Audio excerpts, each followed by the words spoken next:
अमिताभ बच्चन का एक एनएफटी 7 करोड़ में बिका। जैक डॉर्सी जो कि ट्विटर के को फाउंडर हैं, उन्होंने अपने पहले ट्वीट का एनएफटी बनाकर $2.9 मिलियन में बेचा।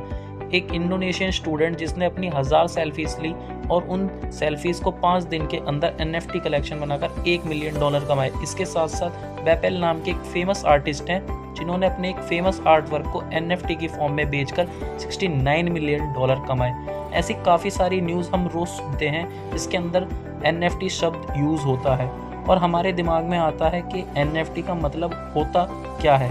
हाय everyone, welcome to my YouTube channel. तो इस वीडियो में हम बात कर रहे हैं कि एनएफटी का एक्चुअली मतलब होता क्या है। एनएफटी का फुल फॉर्म होता है नॉन फंजिबल टोकन। अब इसमें 2 कीवर्ड हैं, नॉन फंजिबल और टोकन। नॉन फंजिबल से स्टार्ट करते हैं। अगर मैं नॉन फंजिबल को सिंपली एक्सप्लेन करने की कोशिश करूँ तो फंजिबल को मैं रिप्लेस करके एक वर्ड यूज करूंगा, एक्सचेंजेबल या रिप्लेसेबल। मतलब नॉन रिप्लेसेबल या नॉन एक्सचेंजेबल, एक ऐसी चीज जिसको सिमिलर चीज के साथ हम रिप्लेस नहीं कर सकते क्योंकि उसके अंदर कोई खास बात है, कोई यूनिकनेस है। जैसे हम मान लेते हैं हमारे पास एक 2000 का नोट है और हम किसी को वो नोट देके उसके बदले 4 500 के नोट ले लेते हैं, तो मतलब क्या हुआ, हमारे पास सेम वैल्यू की दूसरी चीज आ गई। हमने उस 2000 के नोट को 4 500 के नोट से एक्सचेंज कर लिया। इस तरह की चीजों को हम कहते हैं फंजिबल। लेकिन अगर हम अपने घर की बात करें तो वो एक यूनिक चीज है। ऐसा कभी नहीं होगा कि आप बोलेंगे हमारा घर ले लो और अपना घर दे दो, इक्वल ही तो है। ऐसा नहीं होगा क्योंकि ये अपने आप में एक यूनिक आइटम है। तो इनको हम कहेंगे नॉन फंजिबल आइटम, यानी जिनको सेम आइटम के साथ रिप्लेस नहीं किया जा सकता। तो इससे हमें मोटा मोटा समझ में आया कि जब एनएफटी की बात करते हैं तो वो एक ऐसी चीज जो यूनिक है और उसको रिप्लेस नहीं किया जा सकता किसी दूसरी सिमिलर चीज के साथ। बात करते हैं कि टोकन का क्या मतलब होता है। तो जैसे हम कभी घर खरीदने जाते हैं तो घर खरीदने के बाद एक रजिस्ट्री होती है जिसमें हम साइन करते हैं, उसमें हमारा नाम लिखा होता है। वो प्रॉपर एक एग्रीमेंट होता है कि ये घर हमारे नाम पर है। वो एक तरह का प्रूफ होता है हमारे घर की ओनरशिप का। ही हम अगर डिजिटली कुछ ओन करते हैं, मान लेते हैं हमने कोई गाना बनाया या डिजिटल कोई पेंटिंग बनाई, तो इन सारी चीज़ों के हमें प्रूफ चाहिए कि डिजिटल फॉर्म में हम ही इसे ओन करते हैं, हम ही इसके ओनर हैं या इसके मालिक हैं। तो उस प्रूफ को हम टोकन कहते हैं। वो प्रूफ एक डिजिटल फॉर्म में हो। जैसे आप अपने घर की रजिस्ट्री को टच कर सकते हैं, लेकिन वो जो टोकन है हमें डिजिटल फॉर्म में मिलेगा जिसको हम टच नहीं कर सकते, तो उसी प्रूफ को हम टोकन कह देते हैं। अब ये जो टोकन या रजिस्ट्री है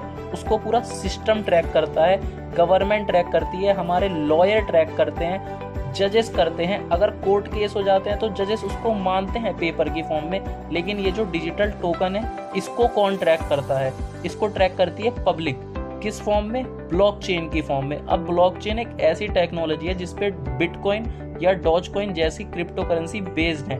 अब ब्लॉकचेन होता क्या है? तो इसका बेसिक मतलब ये होता है कि सारा का सारा जो रिकॉर्ड है वो पब्लिक रखती है। किस तरह से? जैसे मान लीजिए मुझे अपने दोस्त को पैसे भेजने हैं, तो पैसे भेजने के लिए अगर मान लो मैं यूपीआई या पेटीएम यूज़ कर रहा हूँ तो मुझे ट्रांजैक्शन करना है 1000 रुपये का। तो पहले मेरा बैंक क्या करेगा? चेक करेगा कि मेरे बैंक अकाउंट में पैसे हैं कि नहीं है। फिर अगर पैसे होंगे तो मेरे दोस्त को भेज देगा। उसके बाद उसका बैंक चेक करेगा कि पैसे आए या नहीं आए। अगर पैसे आ जाएंगे तो वो उसे शो हो जाएंगे। इस तरह पूरी ट्रांजैक्शन का काम बैंक से हुआ।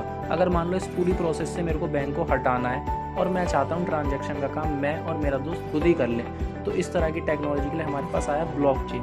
ब्लॉकचेन की मदद से क्या हो गया कि जब भी हमें कुछ ट्रांसफ़र करना होता है तो उसका सारा ट्रांसफ़र रिकॉर्ड सारे लोगों को दिखता है जो उस ब्लॉकचेन पर होते हैं। जैसे मान लो 10 लाख लोग उस ब्लॉकचेन पर हैं, तो हर किसी के कंप्यूटर पर मैंने अपने दोस्त को 1000 रुपये भेजे हैं ये दिखाई देगा। तो इस वजह से ये पब्लिक रिकॉर्ड बन जाएगा कि ट्रांजैक्शन हुआ है और ये काफ़ी ट्रांसपेरेंट सिस्टम रहता है और बैंक वाली जो चीज़ है वो कम्प्लीटली यहाँ से हट जाती है।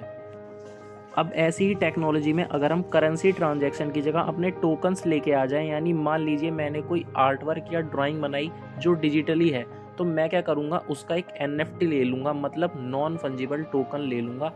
यानी कि मैंने प्रूफ ले लिया ये जो डिजिटल पेंटिंग है ये मेरी है और इसको अब कोई कॉपी नहीं कर सकता। और अगर मैं इस एनएफटी को कहीं बेचना चाहता हूँ तो अब मैं किसी और से करेंसी ले लूँगा और उसको बेच दूँगा, और वो जो ट्रांजैक्शन का पूरा रिकॉर्ड होगा वो मेरे ब्लॉकचेन के सारे लोगों को देखेगा। तो कुछ इस तरह से एनएफटी वर्क करता है।